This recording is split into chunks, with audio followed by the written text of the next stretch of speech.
y ya nos preparamos para la marcha. Vamos hacia la tierra prometida. Y así empieza Números. Pero veamos, te invito a que me sigas. Mi nombre es Luciano. Bienvenido a Redes.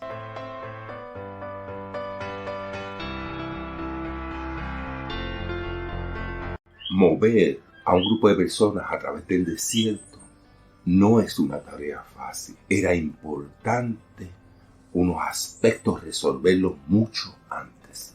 Y Números empieza así en el versículo 1 del capítulo 1, Dios ordenando un censo. Y dice el versículo 2, tomad el censo de toda la congregación de Israel por las casas, por las familias, por los 12 tribus. Los varones de todas las cabezas iban a contarse de 20 años para arriba. No sabemos bien la razón, pero debe haber sido militar, porque dice en el versículo 3, de 20 años para arriba, todos los que puedan salir a la guerra por Israel. Sabemos que Israel se iba a enfrentar a diferentes tribus que convivían y vivían ahí en Canaán. Y así el capítulo 1 nos describe el censo y todos, alrededor de más de 600,000. Los teólogos piensan que si contamos a las mujeres y a los niños, más de 1,000,000 de personas estaban envueltas.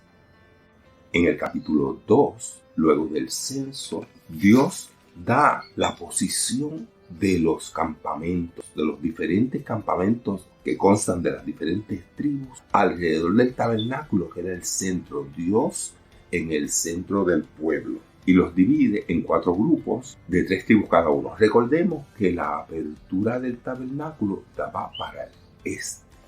Así que la tribu que estaba al este era la tribu que estaba a la puerta del tabernáculo. También debemos recordar que no habían tribus justo alrededor del tabernáculo. Alrededor del tabernáculo vamos a ver que estaban los sacerdotes y los levitas para que no se acercaran al tabernáculo y sufrieran algún percance.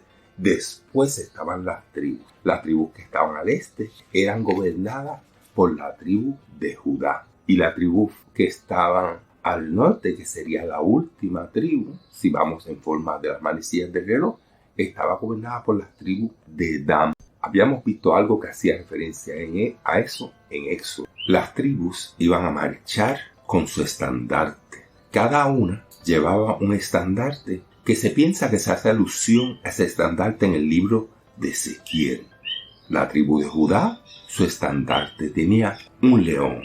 Y así se piensa que las 4 campamentos tenían el estandarte de la tribu que lo dirigía. Después el capítulo 3 nos habla de los sacerdotes, los descendientes de Aarón. Y el 3.2 dice que estos son los descendientes de Aarón: Nadab el primogénito, Abiú, Eleazar e Itamar. Sabemos, porque lo vimos en nuestras charlas previas, en Levítico se perdieron los primeros 2 hijos de Aarón. Estos, nos dice la Biblia en el capítulo 3:4, que no tuvieron hijos. Así que los sacerdotes iban a salir de los últimos 2 hijos de Aarón, Eleazar e Itamar. Y Dios los reúne y les da funciones especiales a los sacerdotes. Los sacerdotes iban a ser los que iban a hacer las funciones en el tabernáculo.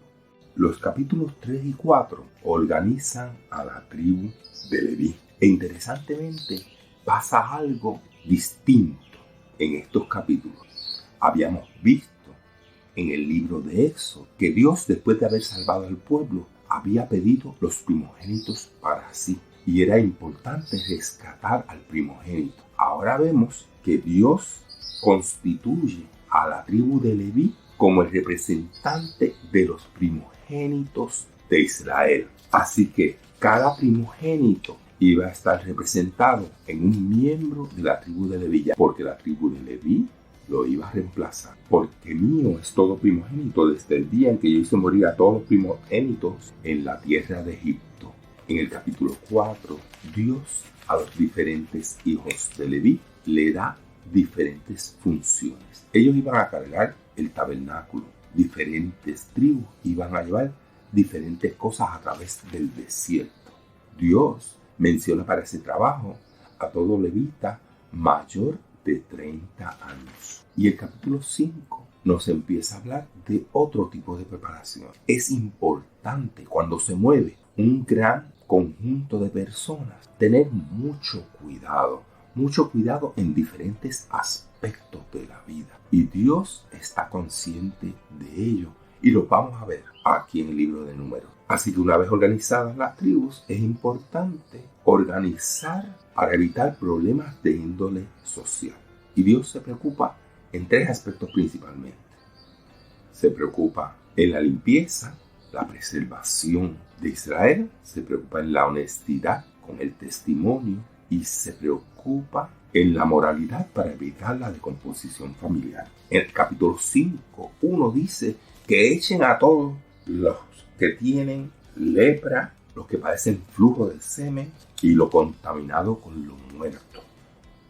Era importante que si iban a caminar, algunas enfermedades infecciosas no se regaran porque podían diezmar la población o inclusive acabar con el pueblo de Israel. Así que Dios hace provisión para que aquellos que tienen enfermedades que pueden ser de tipo infeccioso, que ellos no sabían en aquel tiempo, cogieran y no estuvieran junto al pueblo. Ofrece también alternativas.